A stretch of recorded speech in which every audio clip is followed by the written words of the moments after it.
Hello सांगमने welcome to my channel. आज आमे बनैबा कदली भंडारे किछि रेसिपी। आपण माने केबे कदली भंडा खाइचंती कि नाही निहाती कमेंट सेक्शन में जणैबे। कदली भंडारे एमिति पटुआ सब बाहरे मु ताको एमिति पटुआ गुडा को काढी नउची आ सेथिरे लागिकी थिबा कदली रो फूल को मध्य अलगा कर नउची। आपण माने जेतेबेले ए कदली भंडा को रोषे करूचंती सेतेबेले एमिति कदली फूल गुड़ा को बाहर करने की डायरेक्ट एमती सीझे रांधि देबेनी कहीं यहाँ बहुत कषा लगे। एथिरे जो धला धला एमती काठी परिका बाहर से गुड़ाक बाहर करदेवे आ तार किसी गोटे चोपा भाया अच्छी सेटा बाहर करने नहले एटा खाइबापी बहुत कषा लगे।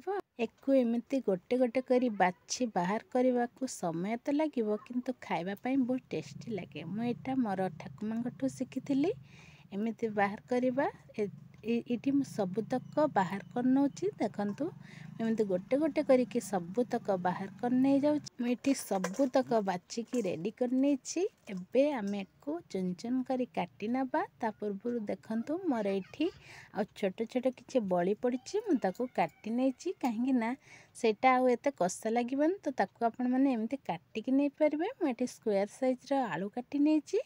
एठी मु मसला पाई नैछि अदा रसुण पियाज आ किछि पियाज को काटिकिनी रखि दैछि। एठी मु कड़ाई रे किछि पानी नै जाइछि सेथिरे पकेइछि हळदी ता सहित लूण। एबे आमे पकई दबा कदली रो फूल ताको भल भाबरे सिजिबा पई छाडी दबा। मु एठी ता दरे ढांकुणी ढांकी नैछि।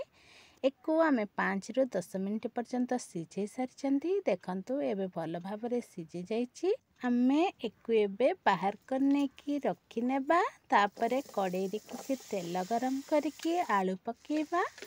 पकेकी किछि सिझिबा पई लूण देकी ताको भल भाबरे भाजिबा पई छाडी देबा। एबे आमे बाहर करी नेथिबा कदली भंडा को किछि पानी देकी ठंडा हवा पई छाडी देबा। तापरे एमिति हातरे भल भाबरे चिपुडी नेबे। एपटे आमर आलू भाजी हे आसलानी तेणु आमे को गोटे प्लेट को बाहर करनबा।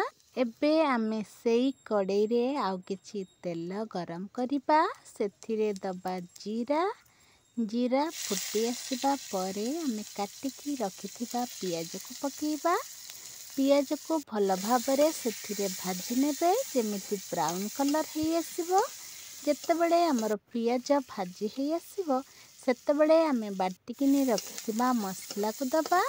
देखंतु एठी आमर पियाज भाजी आसलानी। आमे एठी एबे मसला पकेई नउछु। मसला पकेई सारिबा परे आमे सेथिरे पकेइबा आउ किछि हळदी गुंड आउ किछि लूण आउ ता सहित आमे पकेइबा किछि जीरा गुंड आउ लंका गुंड। एबे आमर सबु मसला पड़ी सारिछि। एको किछि समय कषि नेबा। एबे आमर मसला कषि हे आसलानी। आमे भाजिकी रखिथिबा आलू को पकेइबा ता सहित भंडा पकेइबा ताको भल भाबरे कषि नेबा। जदि आपण माननकु मो भिडियोटी भल लागुथाय तेबे मो चैनल को लाइक शेयर सब्सक्राइब करिवे। एठी आमर भंडा और आलू भल भाबरे कषि हे आछि। आमे एठी नेछु पानी। एठी आमर आलूटा सिझी आसलानी आउ टिके सिझिबा पई छाडी देबा। देखंतु आलू आमर एठी भल भाबरे सिझी गलानी। एठी आमर तरकारी मध्य हे गलानी। आमे एको बाहर करनबा। आजि पई एतिकी पुणी देखा हबो आ गोटिए नुआ भिडियो रे। रहिली जय जगन्नाथ।